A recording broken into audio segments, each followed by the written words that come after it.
반갑습니다. 저는 목사입니다. 그래서 누구에게나 저를 소개할 때는 목사입니다, 이렇게 소개를 합니다. 또 어디나 저는 목사라고 생각을 합니다.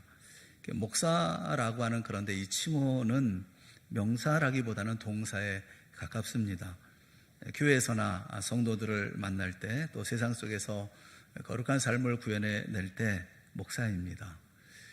언젠가 한번 어느 곳에 가서 일 때문에 줄을 서는 일이 있었습니다. 근데 줄을 서 있는데 어떤 여자분이 저를 보면서 아저씨 그렇게 부르더라고요.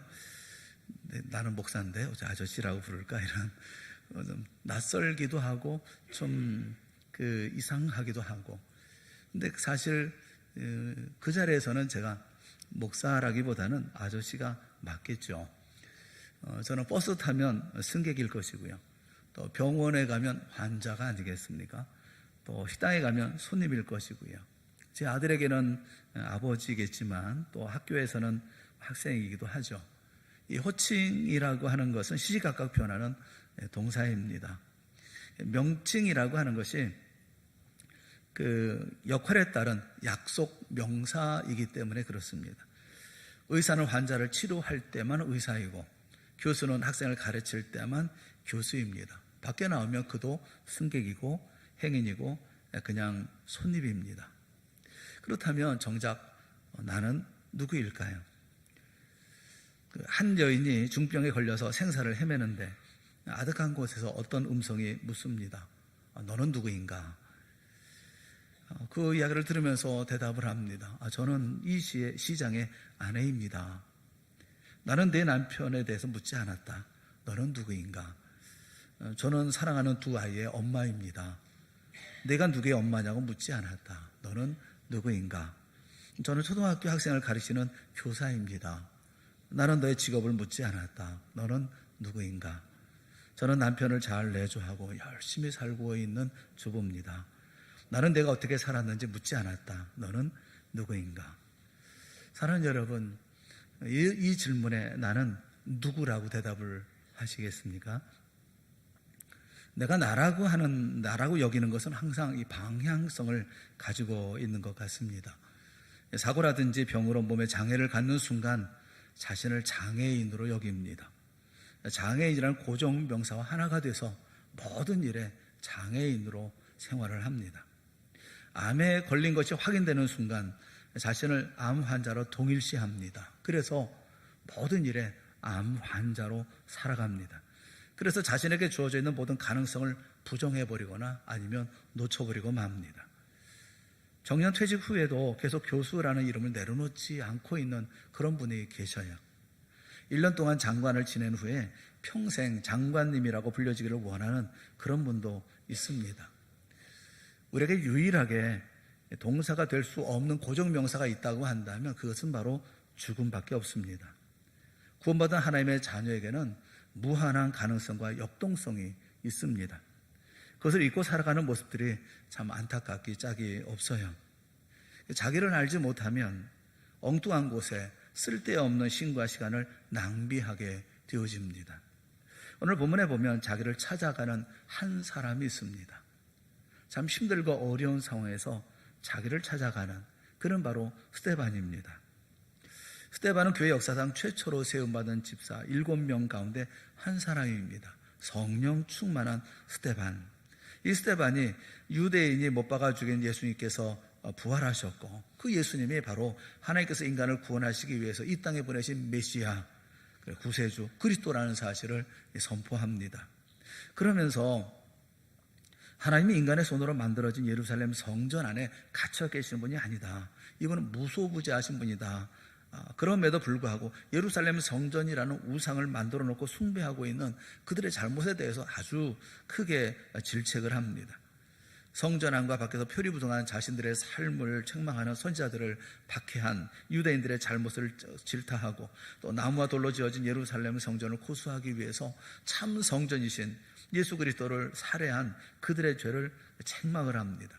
그리고 믿음이라는 미명하에 자신들의 종교적인 관행과 전통, 이기심과 욕망, 기득권을 철저하게 지키려고 하면서도 정작 하나님의 말씀을 지키려 하지 않는 그들의 이중성에 대해서 통렬하게 꾸짖습니다. 하지만 이런 설교를 들었고 이런 말씀을 들었던 이 사람들은, 예수를 못 박아 죽인 이 유대인들은 가만히 있지를 않습니다. 거짓 증인을 내세워서 스데반이 전한 예수님이 성전과 율법을 모독했다는 이 거짓 모함으로 스데반을 산에 들인 법정에 끌고 갑니다. 예수님을 신성 모독죄로 죽일 것을 결의했던 바로 그 법정이었습니다. 예수 그리스도를 못 박아 죽인 유대인으로서는 스데반의 이와 같은 지적을 받으면 바로 그때야말로 죄와 사망의 덫에서 벗어날 수 있는 기회이고, 영원한 생명이신 예수 그리스도로 향하여 나아가게 되어지는 그런 기회일 터인데, 문제는 정반대였다는 것을 우리 성경 우리에게 말씀을 해줍니다. 54절 말씀에 보면 그들이 이 말을 다 듣고 난 후에 마음이 찔려 그를 향하여 이를 갈거늘, 그렇게 말씀을 해요. 유대인들은 자신들의 잘못을 지적한 스데반의 말을 듣고 마음이 찔렸다, 그렇게 말씀을 합니다. 이것은 그들의 양심이 살아있어서 자신들의 잘못을 깨닫고 양심의 가책을 받았다, 그런 말이 아니에요. 이 찔렸다고 하는 이 헬라어 디아플리오라고 하는 이 말은 그 마음이 온통 분노로 이글이글 거렸다는 거예요. 그래서 그들은 스데반을 향해서 이를 갑니다. 이를 간다고 하는 그 브리코라고 하는 이 말은 본래 물어뜯는다는 의미를 가지고 있습니다. 이 단어는, 브리코라고 하는 단어는 사람에게 사용하는 단어가 아닙니다. 이것은 짐승에게 사용하는 단어입니다.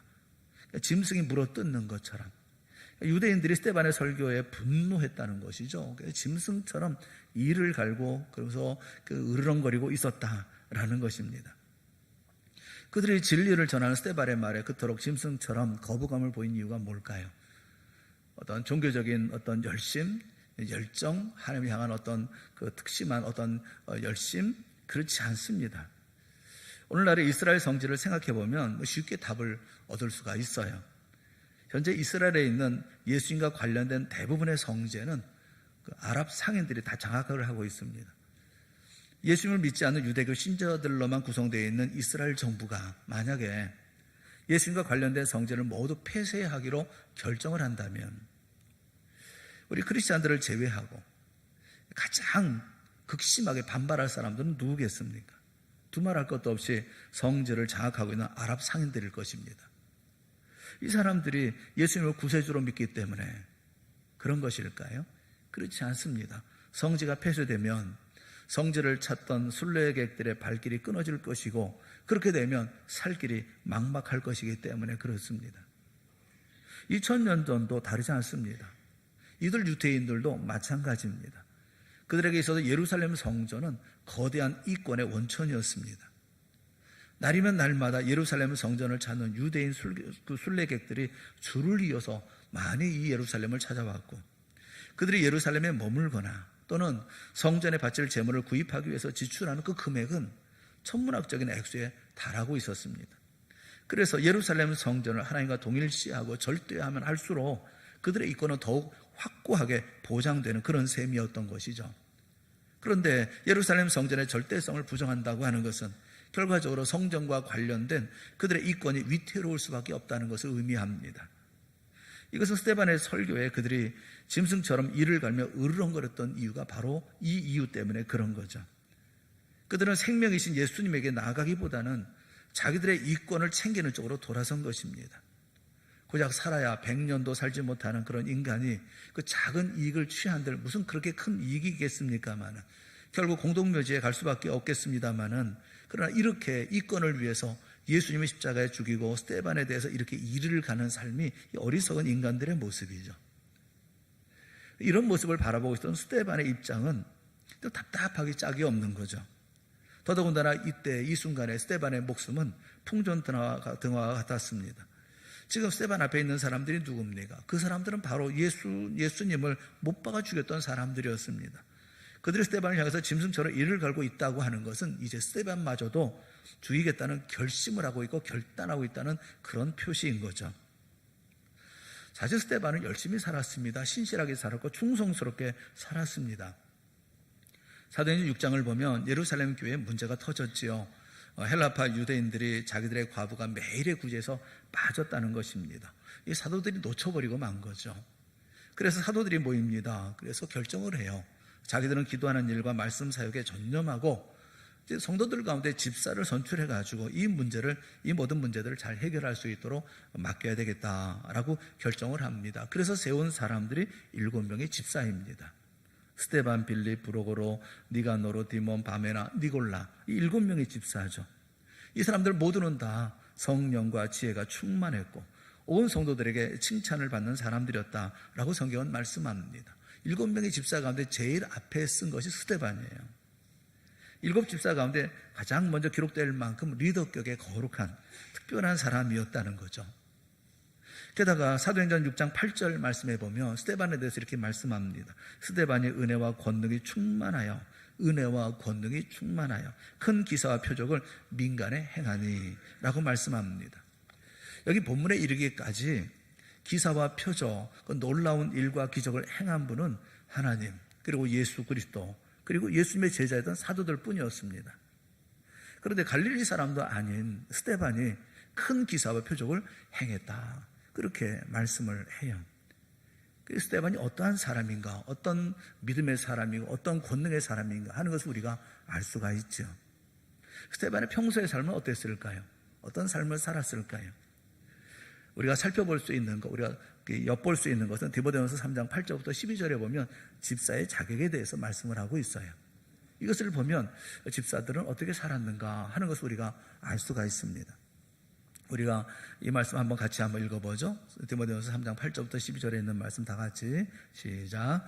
이와 같이 집사들도 정중하고 일구이혼을 하지 아니하고 술에 임박히지 아니하고 더러운 일을 탐하지 아니하고 깨끗한 양심에 믿음의 비밀을 가진 자라야 할지니 이에 이 사람들을 먼저 시험하여 보고 그 후에 책망할 것이 없으면 집사의 직분을 맡게 할 것이요.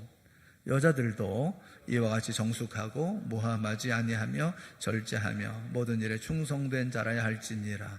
집사들은 한 아내의 남편이 되어 자녀와 자기 집을 잘 다스리는 자일지니. 집사의 자격에 대해서 얘기를 하고 있어요. 집사는 이런 사람이 되어줘야 된다. 집사는 이런 사람이다. 이렇게 말씀을 해요. 스데반이 어떻게 살았는지 우리가 짐작해 볼 수가 있습니다. 정중하다고 하는 셈노스라고 하는 이 말은 존경받았다는 거예요. 존경받으며 살았다는 겁니다. 또 거룩한 삶을 살았다는 거예요. 그뿐만 아니라 어떤 약속을 한번 하면 하늘이 무너도 꼭 지키는 사람이었다는 것입니다. 또 쾌락이라든가 즐거움이라든가 이런 데 정신줄 놓아본 적이 없는 사람이라는 거예요. 또 세상 어떤 이익 앞에서도 조금 더 동요하지 아니하고 정직한 사람이었고 진실한, 오직 한 길로만 살았던 그런 사람이라는 것입니다. 깨끗한 양심을 가지고 있었고 신실하고 변함없는 신앙생활을 해온 사람이라는 거예요. 가정생활도 충실해서 오직 한 여인 아내만을 사랑했고 자녀들에게도 이렇게 신뢰와 그리고 사랑과 존경을 받는 삶을 살았다는 것입니다. 그러니까 바른 삶을 위해서 끊임없이 스데반은 노력을 했을 것입니다. 게다가 헌신의 삶은 어떤 헌신의 삶을 삽니까? 집사라고 하는 디아코노스라고 하는 이 말을 성경은 여러 단어로 해석을 합니다. 이렇게 해석을 해요. 일꾼, 수종자, 섬기는 자, 사환, 하인, 이렇게 번역을 합니다. 그래서 집사라고 하는 것이 어떤 계급이라든가 직책의 명칭이 아니라 일꾼이나 하인처럼 누군가를 섬기는 사람 일컫는 말이 이 디아코노스라고 하는 이 집사라는 칭호예요. 그러니까 초대교회가 7명의 디아코노스, 하인을 뽑았다는 것입니다. 왜 하인이라고 말할 수 있느냐 하면 예수님께서 이렇게 말씀하셨어요. 마태복음 20장 28절에 인자가 온 것은 섬김을 받으려 함이 아니라 도리어 섬기려 하고 자기 목숨을 많은 사람의 대속물로 주려 함이라 라고 말씀하고 있습니다. 여기 섬긴다라고 하는 말이 디아코네오라는 말입니다. 같은 말이에요. 예수님이 이 땅에 오신 것은 인간 위에 군림하기 위해서 오신 것이 아니라 죄와 사망에 빠진 인간을 살리는 하인이 되어주시기 위해서 오셨다라고 스스로 본인이 말씀을 하고 계셔요. 그렇게 우리를 위해서 하인이 되어주신 예수 그리스도를 섬기는 제자라면 당연히 섬기는 하인으로서의 집사여야 할 것이 당연한 일이 아니겠습니까? 그러니 스데반은 삶을 얼마나 신실하게 살았겠어요. 가정에서도 교회 안에서도 모든 사람을 대할 때에도, 그리고 모든 이들 앞에서 그 하인처럼 그 모든 일을 도와주면서 성심성의 애를 쓴 거 아니겠어요? 그런데 그렇게 살았던 스데반이었는데 말씀을 전하고 그리고 힘을 내서 말씀을 전했을 때 그 본문의 결과는 참 아쉬운 거예요. 천사의 얼굴로서 많은 사람들이 보니까 마치 천사의 얼굴처럼 보였던 그런 이 스데반이 말씀을 전합니다. 여러분 부형들이여 들으소서. 이 사랑을 가득 담고 연민을 가득 담아서 복음을 전합니다. 이렇게 전했다고 하면 적어도 뭐 회개하든지 아니면 저 자신을 돌아보는 깊은 생각이 있어야 하는 것이 아니겠어요? 그런데 증오심을 품었다는 거예요. 이런 일이 벌어질 것이라고 스데반은 생각했을까요? 그건 우리가 알 수가 없지만 어쨌든 지금 벌어진 상황은 정말 낭패스러운 일이 아닐 수가 없습니다.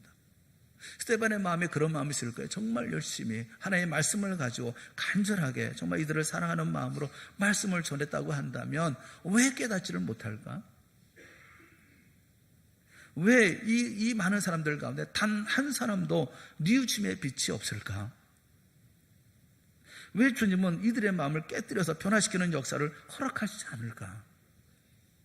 한 번 설교 3,000명, 5,000명이 회개하고 돌아오는 그 역사를 왜 이들 가운데 있지 않을까? 스데반에게 있어서 이 시간, 이 순간은 낙심천만한 순간이기도 하고 절체절명의 순간이기도 했습니다.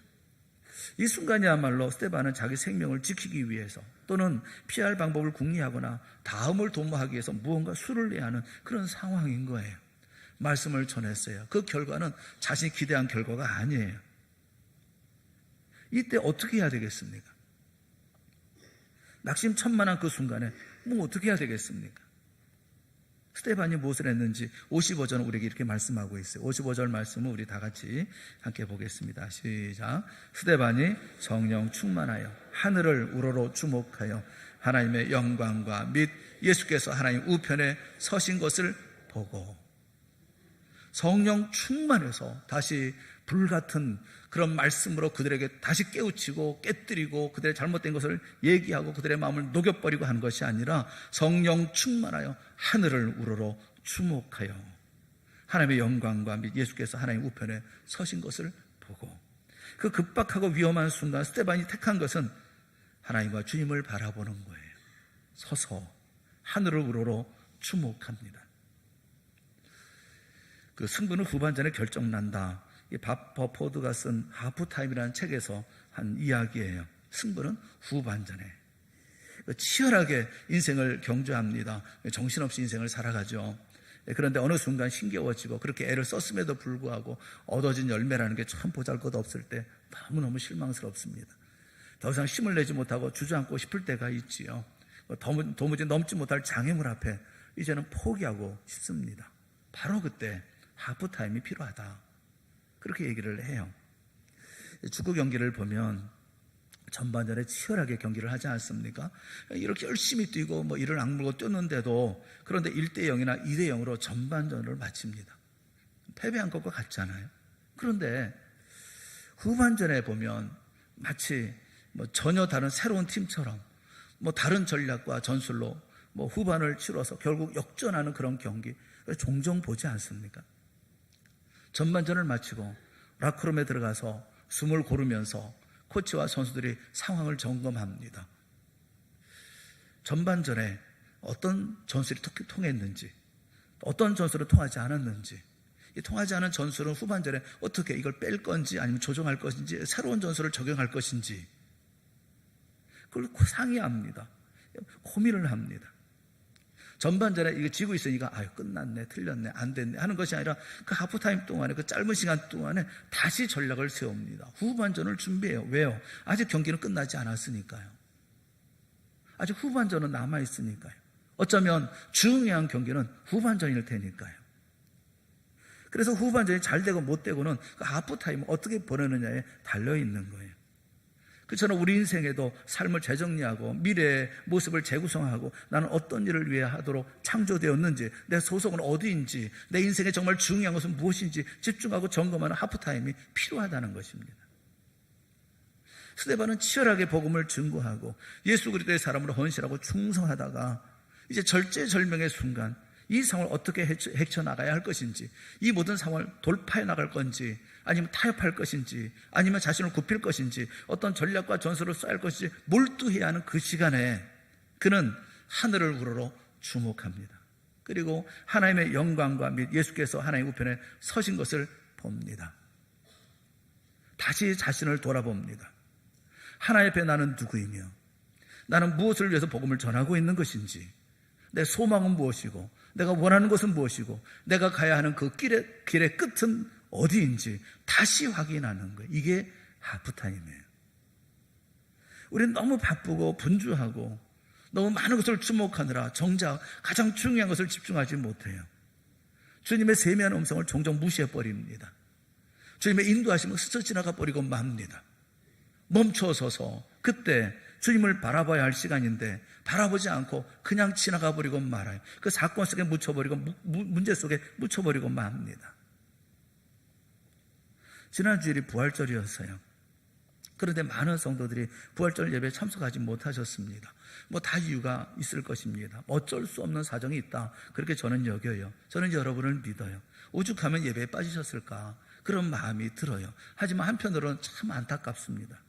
왜냐하면 1년 중에 부활절은 우리 신앙생활에 정말 중요한 절기이거든요. 하늘을 시작하면서 우리는 새 마음을 갖습니다. 새 각오를 갖습니다. 그렇게 하늘을 시작합니다. 그리고 열심히 준비하고 열심히 삽니다. 목표를 세우고 자신을 정비하고 또 닦고 그 다음에 끊을 건 끊고 애를 쓰고 노력합니다. 신앙생활도 옛날과는 다른 성숙되고 열심히 있는 믿음을 갖기를 원하면서 애를 쓰고 기도하면서 애를 쓰고 노력해요. 그렇게 한 달, 두 달을 지납니다. 그러다가 지칠 때쯤 되었을 때 우리가 가지고 있었던 결심 또 세웠던 목표가 희미해졌을 때 만나게 되는 것이 부활절이에요. 부활절 즈음에서 우리 공동체에서 시간에 연륜이 짧은 분들이 학습을 섭니다. 그리고 우리의 어린 자녀들, 우리 젊은이들의 자녀들, 아기들이 유아 세례를 받아요. 그 현장에서 우리는 너무너무 행복해합니다.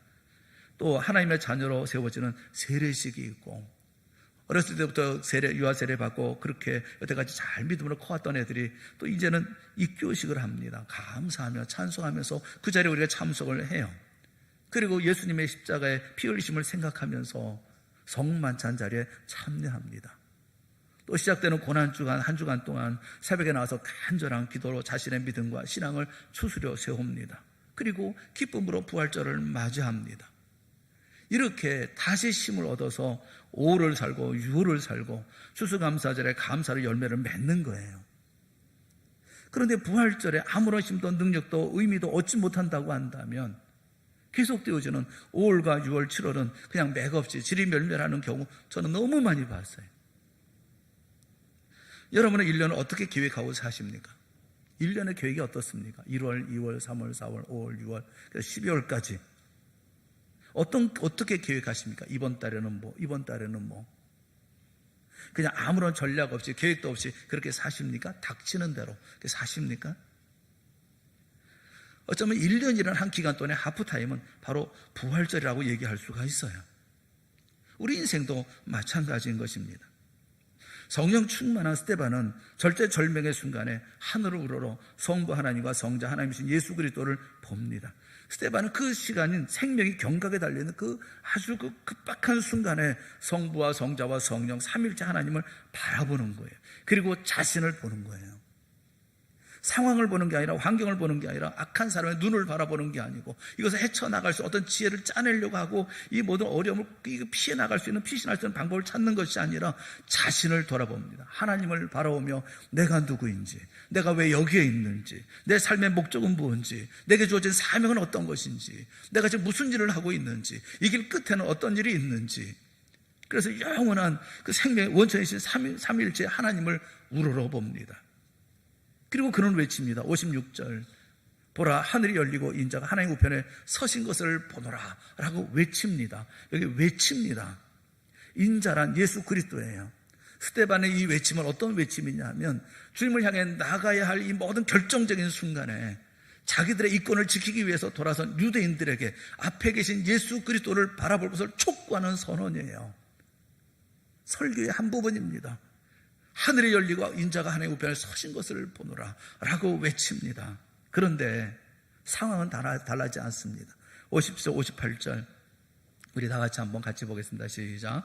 그들이 큰 소리를 지르며 귀를 막고 일제히 그에게 달려들어 성 밖으로 내치고 돌로 칠세. 증인들이 옷을 벗어 사울이라는 청년의 발 앞에 두니라. 유대인들은 스데반의 말을 들으려고 하지 않습니다. 아예 귀를 막습니다. 그리고 일제히 스데반에게 달려들어 그를 성 밖으로 끌어냅니다. 그리고 돌로 치기 시작합니다. 로마 제국의 통치하에 있는 그들에게 사형 집행권이 없어요. 그럼에도 불구하고 그들의 분노가 얼마나 크고 얼마나 급했는지 그들은 스데반에 대해서 즉결 사형을 진행하기 시작한 거예요. 그 순간 스데반이 보인 반응이 뭡니까? 59절이에요. 59절 말씀 우리 다 같이 함께 봅시다. 시작. 그들이 돌로 스데반을 치니 부르짖어 이르되 주 예수여 내 영혼을 받으시옵소서 하고, 마치 십자가에 못 박히신 예수님이 운명하시 직전에 성부 하나님께 그의 영혼을 맡기셨던 것처럼 스데반은 자신의 영혼을 예수 그리스도께 부탁합니다. 본래의 자리, 원래의 자리, 내가 누구인지 아는 사람은 그래서 예수님처럼 행동해요. 그리고 60절 이렇게 말씀합니다. 60절 같이 봅시다. 60절 시작. 무릎을 꿇고 크게 불러 이르되 주여 이 죄를 그들에게 돌리지 마옵소서. 이 말을 하고 자니라. 스데반이 운명하기 직전 이 세상에 남긴 마지막 말은 주여 이 죄를 그들에게 돌리지 마옵소서라는 말이었습니다. 스데반은 자신을 쳐 죽이려는 유대인들의 죄를 묵과하거나 방치하는 사람이 아닙니다. 스데반은 그것을 씻을 수 없는 죄라는 그 사실을 분명히 지적했습니다. 하지만 지적하는 것으로 그치지 않고 그들이 예수 그리스도 안에서 회개하고 구원받기를 간구합니다. 그것이 그가 이 땅에서 마지막 남긴 말이고 기도였어요. 만약에 스데반이 결정적인 순간에 자기만 생각하고 자기의 위험만 생각하고 두려움만 생각하고 환경과 상황만 바라보았다면, 그래서 예수 그리스도를 바라보지 않았더라고 한다면 돌에 맞아 죽는 그 위기의 순간에 그런 기도를 결코 드릴 수가 없었을 거예요. 57절은 참 가슴 아픕니다. 57절을 보면 그들이 큰 소리를 지르며 귀를 막고 일제히 그에게 달려들어 그렇게 말씀을 해요. 그들이 그를 죽이기 위해서 그들이 그에게 달려듭니다. 스데반을 죽이기 위해서 달려든 유대인들, 그들은 복수이고 그들의 돌에 맞아 죽는 스데반은 그는 단수입니다. 복수가 단수를 죽입니다. 율법의 미시나는 죄인을 돌로 쳐 죽이는 방법에 대해서 상세하게 소개해 줍니다. 먼저 첫 번째 증인이 왼손으로 죄인의 뒷머리를 잡습니다. 그리고 오른손으로 죄인의 머리를 돌로 쳐서 쓰러뜨립니다. 그러면 두 번째 증인이 쓰러진 죄인의 가슴을 돌로 칩니다. 그리고 그 다음으로 주위에 모여있는 사람들이 죄인을 향해서 일제히 돌을 던집니다. 결국 죄인은 날아드는 돌세례 앞에 피투성이가 되고 처참하게 죽고 맙니다. 스데반이 이렇게 처형되었을 거예요. 거짓 증인들이 스데반을 돌로 치기 전에 자신들의 겉옷을 벗어 사울이라는 청년의 발 앞에 두었다는 것은 사울이 그곳에 모인 유대인들 가운데 매일 제일 앞쪽에, 그러니까 스데반과 가장 가까운 쪽에 있었음을 의미합니다. 따라서 첫 번째 증인이었던 사울이 스데반의 머리를 왼손으로 잡고 그의 머리를 돌로 쳐서 쓰러뜨리고, 두 번째 증인이 스데반의 가슴을 돌로 치니까 무리들이 기다렸다는 듯이 돌 세례로 퍼붓는 그런 전 과정을 사울은 누구보다 똑똑하게 정확하게 목격했을 것입니다. 그리고 마지막 숨이 넘어가는 순간 영원한 생명의 주님이신 주님께 자신의 영혼을 부탁하고 자신을 돌로 치는 유대인들을 향해서 예수 그리스도 안에서 회개하고 죄사함 받기를 탄원하는 스데반의 마지막 모습도 그는 끝까지 생생하게 지켜보았을 거예요. 사도행전 7장에 많은 사람이 보입니다. 사도행전 28장 가운데서 사도행전 7장이 가장 깁니다. 60절입니다. 가장 길어요. 제일 긴 장인데, 근데 그 가운데 스데반을 비롯한 거짓 증인들, 고발인들, 사내들인 의원 71명과 또 방청객들 최소한 100명이 넘을 수 있는 방청객들, 이 모든 사람들이 다 그곳에 있습니다. 그런데 스데반을 죽인 그 많은 사람들이 모두 익명으로 처리가 됩니다. 고발한 사람도, 거짓 증인들도, 재판하는 사람들도, 방청객들도 모든 이름에 철저하게 침묵합니다. 그런데 그 가운데 딱 한 사람, 사울만 그 이름이 밝혀져 있습니다. 왜 그렇겠습니까? 스데반의 죽음이 사울의 회심의 결정적인 동기가 되었다는 것을 말씀하고 싶으신 것입니다. 스데반의 죽음을 가장 가까운 거리에서 직접 목격한 것은 사울에게는 엄청난 충격이었습니다. 돌에 맞아 피투성이게 되어서 죽어가면서까지 예수 그리스도께 자신의 영혼을 맡기는 스데반의 최후의 모습, 그것은 충격 자체였었어요. 돌을 던지는 그들을 향해서 저들의 죄를 그들에게 돌리지 말아달라고 기도하는 그런 모습들은 바로 사울에게는 충격적인 모습이었습니다. 스데반이 어떻게 이와 같은 기도를 할 수가 있었을까요? 하프타임 이전의 전반전과 그 다음에 후반전의 스데반의 그 후반전은 전혀 달랐습니다. 하프타임 이후에 스데반의 후반전은 전반전보다 훨씬 훌륭했습니다. 사울이는 한 청년을 놀랍게 변화시킨 것은 그 짧지만 반전과 역전의 인생 후반전이었습니다. 무엇보다도 오늘 스데반을 기억하는 모든 사람들의 믿음에 큰 영향을 끼치는 그 역사가 바로 여기에 있는 역사가 아니겠습니까? 그 순간, 그 절제절명의 순간에 내가 누구이며 내가 무엇이며 내가 어디를 가야 하며 내가 어떤 일을 해야 할지 잠시 머물러 하늘을 우러러 주목하고 또 그리고 예수 그리스도 하나님을 바라보았던 스데반이었기에 그러게 그는 끝까지 이런 길을 걸어갔던 것이 아니겠습니까? 사랑하는 여러분, 우리 인생이 단순하게 우리 인생을 전반전 후반전으로만 나눌 수는 없을 거예요. 어쩌면 우리 인생에는 수많은 세트로 나누어져 있는지 모르겠습니다. 1세트, 2세트, 3세트, 4세트 이렇게 10세트, 20세트, 100세트 이렇게 되는지 모르겠어요. 수많은 사건들 속에 우리는 삶을 살아갑니다. 그런데 그 모든 사건들 사이에 하프타임이 있어요. 그 하프타임을 잘 활용하시라는 거예요. 어려운 가운데 있을 때 낙심하고 좌절하고 절망하고 한숨 쉬고 포기하고 지치고 그래서 이룰 수 있는 것은 아무것도 없습니다. 경기 중에라 할지라도 힘들고 어려울 때는 작전 타임이라도 외쳐야죠. 잠깐 타임. 그리고 난 다음에 우리가 해야 할 일이 뭡니까? 스데반처럼 하늘을 우러러 주목하고 주님을 바라보는 거예요.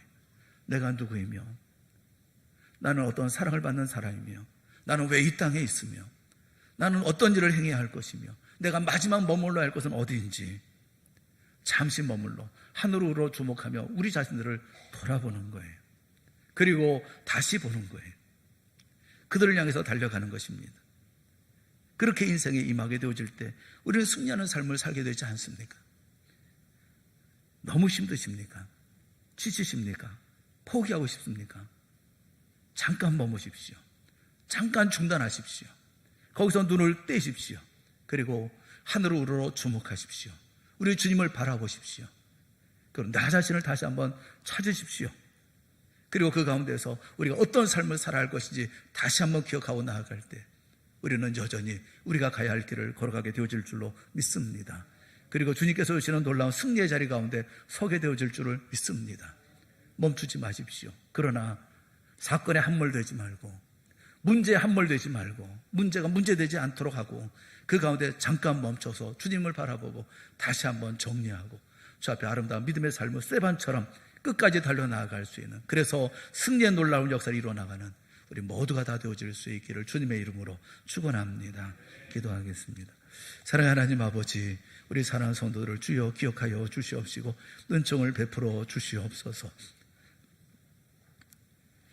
어느 곳에서 어떤 자리에서 혹은 그것이 골방이든 혹은 그것이 기도의 자리든 잠깐 고개를 들어 주님을 바라볼 때 주여 그들을 붙들어 주시옵시고 그들의 눈 맞춰 주시옵시고 손을 붙잡아 일으켜 세워 주시옵시고 주님께서 갈 길을 알려주시고 보여주시옵시며 함께 동행하여 주시옵소서.